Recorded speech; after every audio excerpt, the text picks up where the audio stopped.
Angie. Hey, hey. What's up, Angie? What's up, Nicky? Found out I got Angie here with me right now. Nicky, listen, I hate that we're doing this on Zoom because I'm dying to sit across from you, and I don't know. I want to hug you and kiss you. Yeah, all of those things. I want to feel the energy. I want to say ridiculous things. I want to have a, I want to have a good time. But I am happy to see your face. I hate that I can't. You look like you smell good. I hate that I can't smell you. I mean, I might have a little something on today. How are you, my love?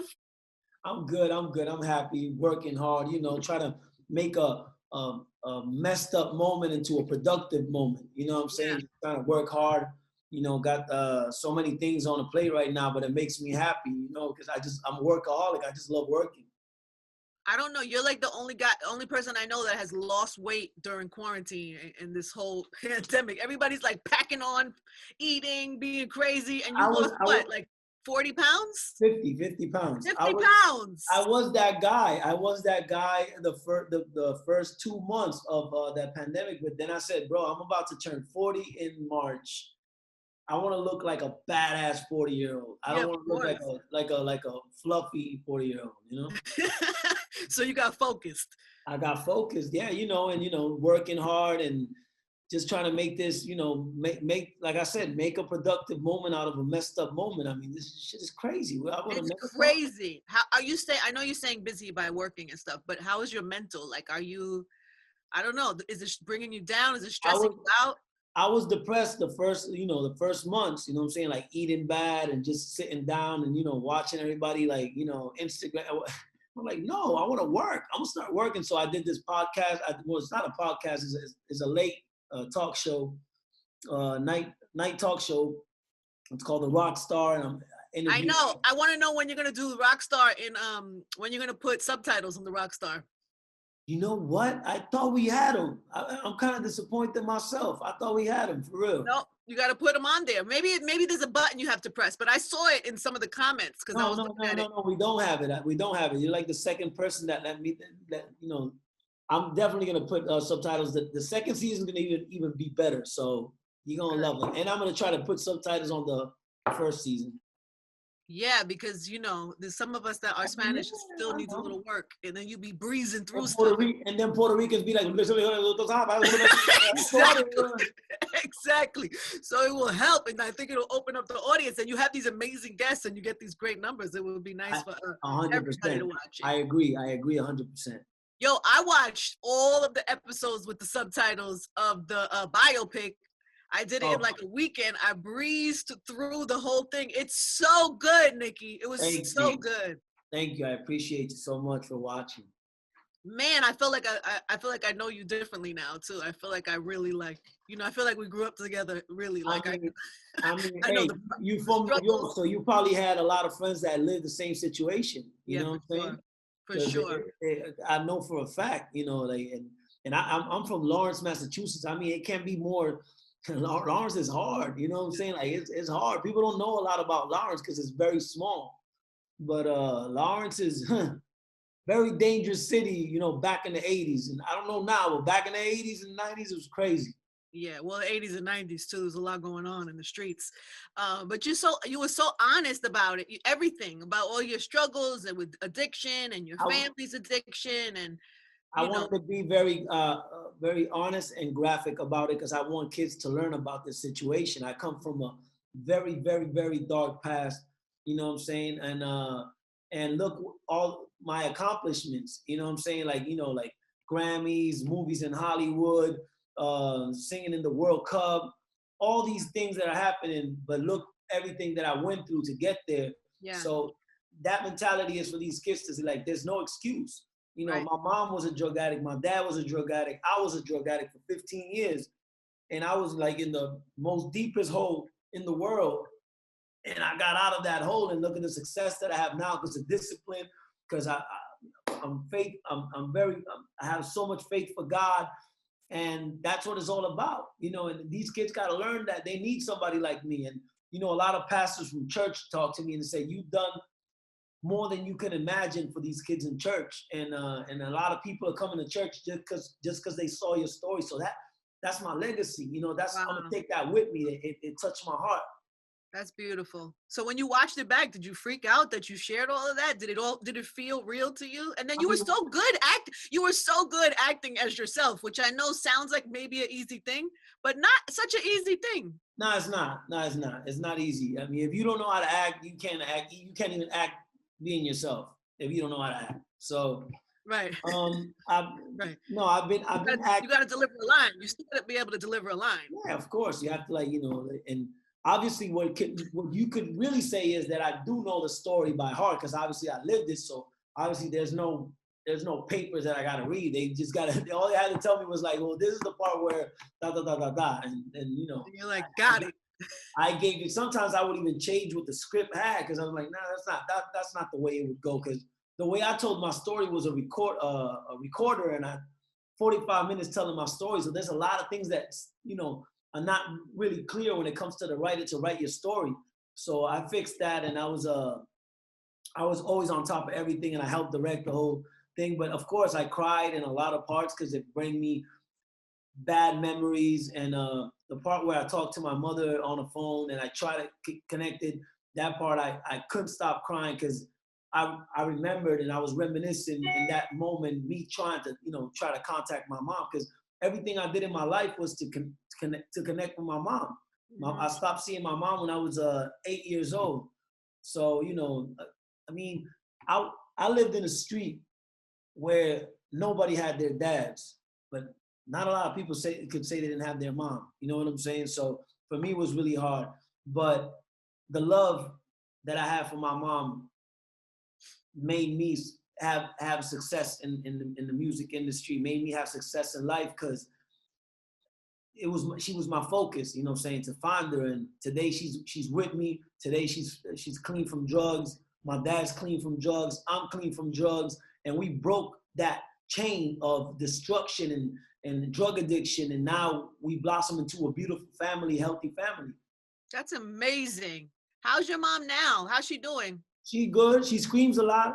That means she's good. That's a good sign. She's good. Yeah, she's Dominican, so she has that mira nene in front of everybody, you know what I'm saying? But I'm just glad I have her.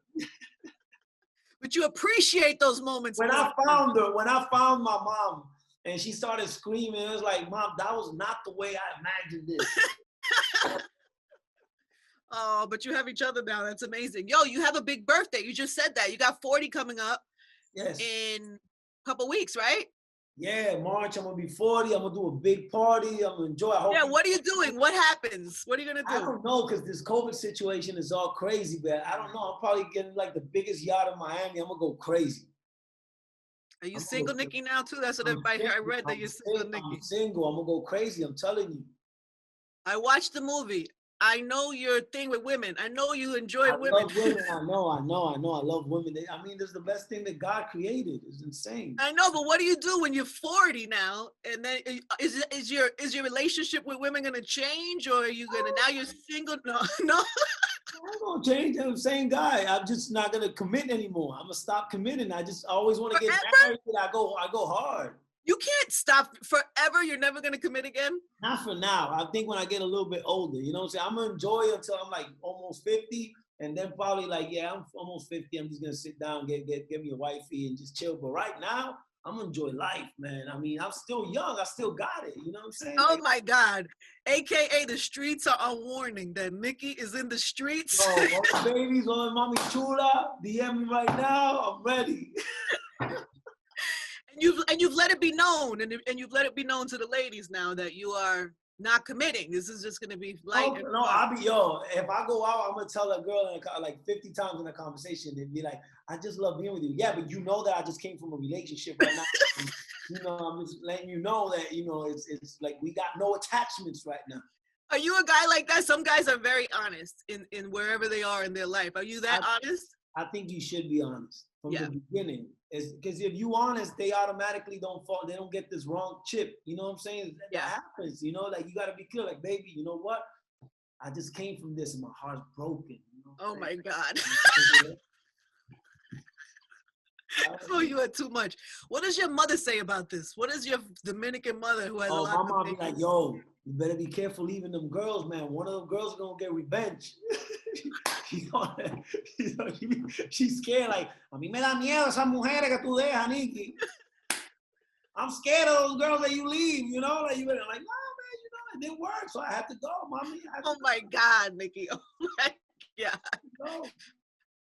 Listen to your mother. Be careful out here in these streets. But I hope your birthday is amazing. I know it's tough during COVID, but I hope you make the best of it. I'm sure you will. So you're in a new movie, right? We're in a Tom and Jerry. Tom and Jerry, yes. Tom and Jerry, explain because I don't know what year that went off the air, but I'm sure younger generation, some of your fans probably don't even remember Tom and Jerry. Yeah. Maybe some of the younger kids. Yeah. What was it to you? I mean, my dad called me the other day. He was like, damn, you made it, Nicky. I'm so proud of you. I'm like, what do you mean? I'm like, no, Tom and Jerry. I'm like, bro, I did a movie with Vin Diesel, Will Smith. What are you talking about? He's like, no, none of those guys are bigger than Tom and Jerry. So in a way, I feel like I'm more connected to this project because my dad loves Tom and Jerry. And for some reason, he thinks this is it for me. Right. And it makes me happy, you know, because I saw Tom and Jerry when I was a kid. And just to be a part of a project that has to do something with the kids, that's when you know you made it in life. Yeah, for sure. Because that look lives forever. They'll watch that movie over and over again. I mean, these are movies for kids, and I could tell my grandkids and all the kids in the world, like, you saw Tom and Jerry. I'm the black cat on Tom and Jerry. That's insane. That's something that I could brag about. You know what I'm saying, for life, and my kids could brag about too. And it's just something that I had on my bucket list. And it's done, and I wish I'd do more. I don't know why I punched so hard in my hand, but Are you okay? Are you all right? Is your hand okay? So funny. Wait a minute. So what's happening? What's your relationship with Will? Because I know you've been doing a lot of work. Are you signed to him, or what's his relationship? Yes. I work with his company. Okay. What is it, Overbrook, or he has a management company? He has a management company, right. And I'm signed. No, it's Overbrook. Yeah. Overbrook. Okay. Yeah, I'm signed with his company, and we're doing a lot of stuff together. And apart from that, I'm with William Morris as well. As they're like my agents for acting and all that. So like I'm everywhere. You know, I'm just trying to. You know, I got to take advantage because there's not a lot of reggaeton artists that speak English like I do. Yeah. So you know. That helps me a lot in the Hollywood scene and movies, you know, and all that. And you can actually really act too. That really helps too. Yeah, got it, man. I mean, I've been acting my whole life with all these females, man. Oh my God. You should do a rom-com. You should do a romantic comedy. I'm gonna do it. I'm doing a couple. I'm doing a movie. Kevin Hart's the producer too. It's called American Souls. It's about the sneaker game. I heard about that. Yeah, Bad Bunny's on the movie too. Just knowing that Kevin Hart's doing something, you know what I'm saying? Kevin Hart's got something to do with it. I'm a big fan of Kevin Hart, so I'm bragging about that. And the sneaker game, I'm insane with the sneakers. I love sneakers, so I'm always, you know, trying to get the best sneakers. And it's funny because I started getting into the sneaker thing like a year from now. I wasn't really like the sneaker guy. I would use like NMDs every day. You see me with a Richard Mille, but with NMDs. Yeah, I didn't care about sneakers. And from a year to like, I don't know what happened. I'm like really obsessed with sneakers, and my collection is kind of badass right now. So now I can relate to this movie, and I could talk more about this movie. Like if you would have put me to do this movie like 2 years ago, I would have been lost because I didn't know nothing about sneakers. But now I'm really in it. Who put you in? Who put you on to game? Who put you in that mix like that? My manager actually. My manager was saying, "Yo, Nick, no disrespect, man. You know what I'm saying? I know your watch game is insane and your chains and everything, but your sneaker game, sneakers, bro. You look like you have empanadillas, bro. Like you have empanadas at sneakers, and that's when you can tell your age. You got to step up because the sneaker game is so important as your watch. You got a badass watch. You need to have good sneakers." And I'm like, you know what? It's true. Like I've never like saw it like that. And then I bought some sneakers and I saw the reaction of the people when I had like badass sneakers. I'm like, what? And I started buying sneakers every day. And then now I'm the sneakerhead right now. Like I'm on it. Like I got all.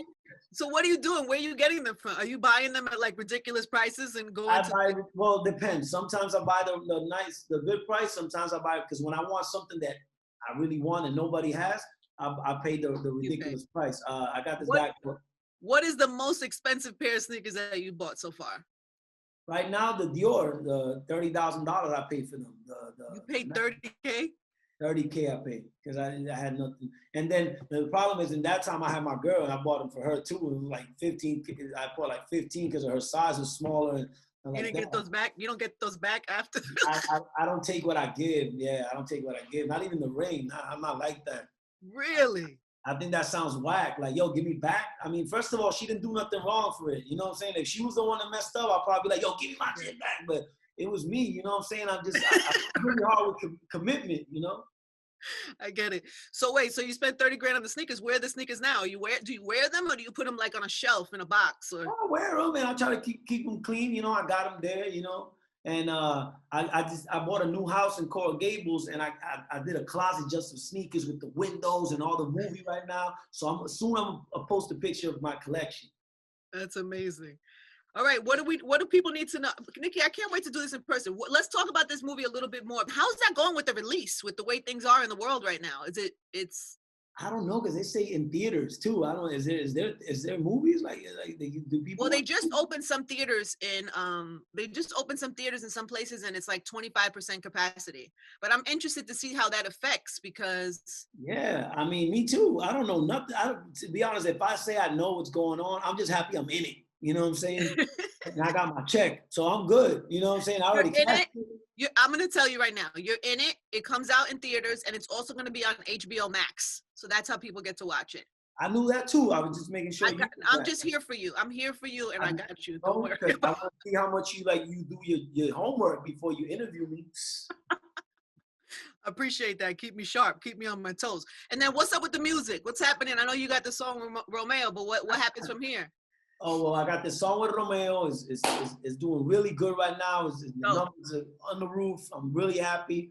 And because, you know, it was hard for me I sent Romeo 2 songs. And the first song I sent to him, he was like, yo, Nicky, I don't feel the song right now. Like, yo, that's an amazing impression. But I don't see me there. So I sent him like 2 songs. He gave me that same vibe. And then the third song I sent him was this song. He loved it. He jumped on the track. And the video is crazy. You know, it got that little humor vibe, the Office, you know, executive vibe. Yeah. The model was sexy. You know what I'm saying? Boom, entiende. The model. Y ya está. Oh my God. How involved are you in the casting of these videos? Always, man. I pick the models. I'm like, check out agencies, and I'll be calling them like, yo, I need a video. I gotta make sure she really looks like that. Cause some pictures, you know how it is. Some pictures, right. You know, and then they come to the video, they look like Don Francisco, and I can't have that. I can't have that. I can't have girls. No, you can't have that. No, not in a video like this, especially. Yeah, but wait, so when Romeo says he doesn't like a song or 2, do you feel some type of way, or it's okay? Nah. I would have felt some type of way. The third one he didn't like. It's gonna be a problem. See, I thought he liked the third song. I just think I knew he's picky. He's always been picky, man. He's very, very picky. But that's what makes Romeo Romeo. You know, because he knows that he's the king of bachata, and anything he does in collaborations with a reggaeton artist, hip hop artist. I mean, this is a guy that's working with Drake, Usher, Daddy Yankee, etc., etc. He's done it all. Right. So this is a guy that's really picky about what he does.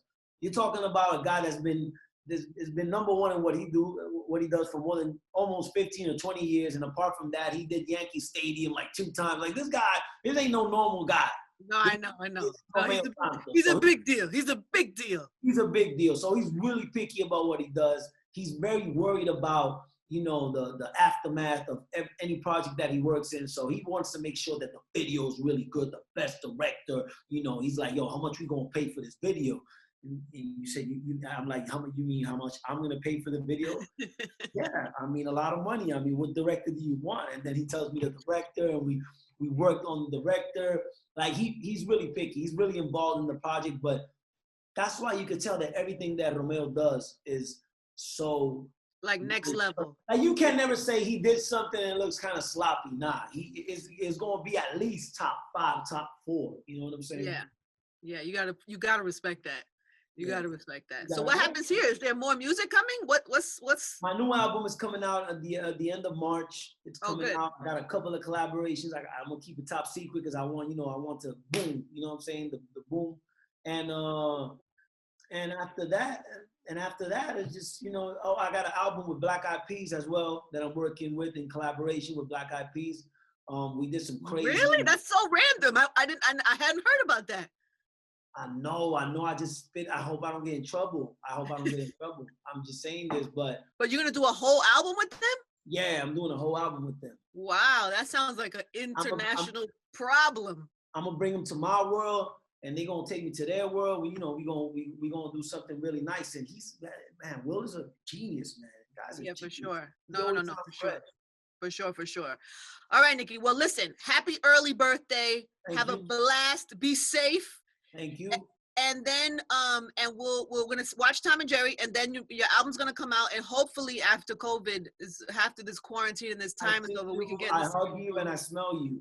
I'll hug you too. I'll let you smell my perfume, Please. and then by then we'll have heard the album, so we'll be able to, you know, play the music and talk. Hey Angie, I'm telling you, I nothing but respect for me. You've been relevant for all these years. You've always been, you know, doing what you do, and I'm a big fan. I'm a big fan of you, and I'm happy you represent Latinos, and I just love you, man. It's all love. God bless. See, this is where we would hug, because I feel the same way about you. And if we were together, this is where we would. And then I'll be smelling your neck always. All right, I gotta go, Nicky. See, this is where you take it too far.